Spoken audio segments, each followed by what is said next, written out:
It starts with a single sigh or a raised eyebrow. Maybe it's a sarcastic tone or a misunderstood glance. Suddenly you're in another argument again. You didn't mean for things to escalate. You wanted connection but got conflict. You tried to explain but ended up defending.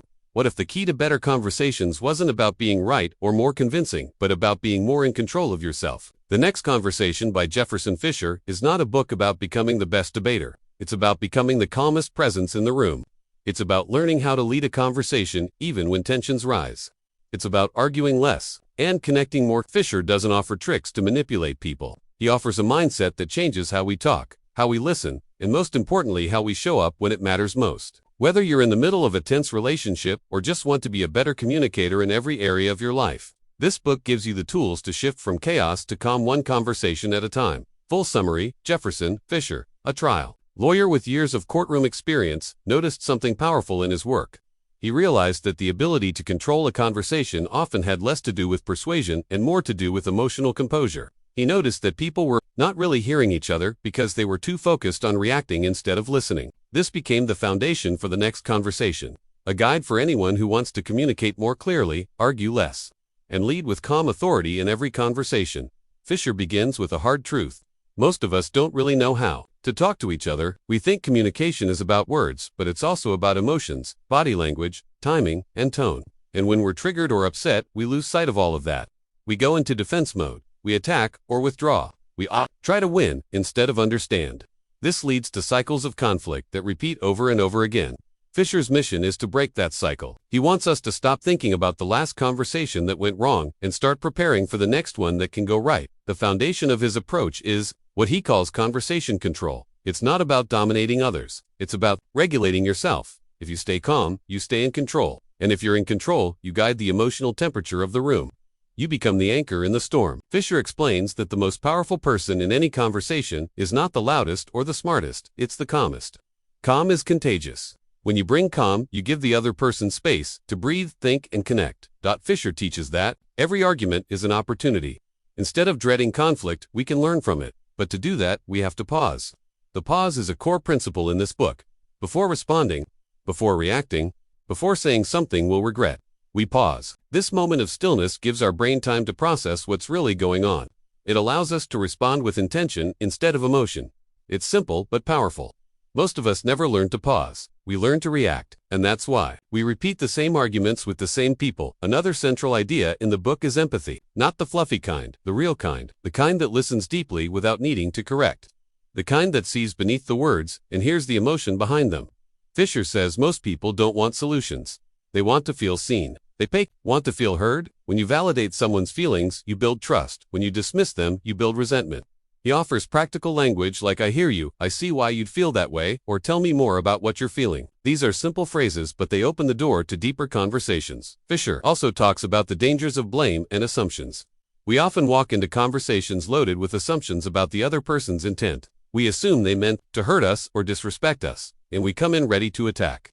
But assumptions are the enemies of clarity. Instead of assuming, he teaches us to ask. To get curious. Curiosity lowers defensiveness. It invites dialogue. A question like, "Can you help me understand what you meant by that?" is much more effective than a statement like, "You never listened to me." One of the most relatable sections of the book is about conflict patterns. Fisher identifies common habits that keep us stuck. The blame loop, where both people point fingers. The shutdown, where one person goes silent. The verbal grenades like "always" or "never" that escalate tension. He encourages readers to notice their patterns and own their part. Self-awareness is key. You can't change what you don't see. And when you start noticing your triggers and reactions, you gain the power to shift them. Fisher emphasizes the importance of presence. Being in the moment. Not bringing the past into every conversation. Not predicting the worst. Just being here now. This allows us to truly listen, to respond to what's actually being said, not what we fear is being said. He teaches that presence creates safety, and safety is what every meaningful conversation needs. He also talks about boundaries. Not the harsh kind, the healthy kind. Boundaries are how we protect our peace without punishing others. Saying something like, "I want to continue this conversation, but I need a few minutes to calm down," is a boundary that honors both people. It prevents explosions and gives space for clarity. Fisher teaches that you can be firm and kind at the same time. Boundaries aren't walls, they're doors with locks. You decide when to open them. A powerful part of the book is when Fisher reflects on his own relationships. He shares how he used to react with ego and defensiveness. how he thought being right was more important than being connected. But over time, he learned that leadership in conversation starts with humility. Owning your part, apologizing first, being open to learning. He says we often want the other person to change, but real change starts with us. He offers tools for handling difficult people, those who are passive-aggressive, manipulative, or just plain toxic. His advice isn't about fixing them. It's about protecting your peace. He teaches how to stay grounded when someone is trying to trigger you, how to disengage without being disrespectful, how to choose silence over sarcasm. One of his key phrases is, "You don't have to attend every argument you're invited to." That's a mindset that can transform your day and your mental health. The book also covers specific scenarios, how to handle conversations with your partner, how to talk to your kids, how to communicate at work. In each case, the principles remain the same. Stay calm, get curious, validate feelings, set boundaries, pause before reacting, lead with empathy. It's a universal language for human connection. One of the most striking messages of the book is that your words create your world. What you say and how you say it shapes your relationships. You can build or break trust in a single sentence. You can open hearts or close them. You can lead someone closer or push them away.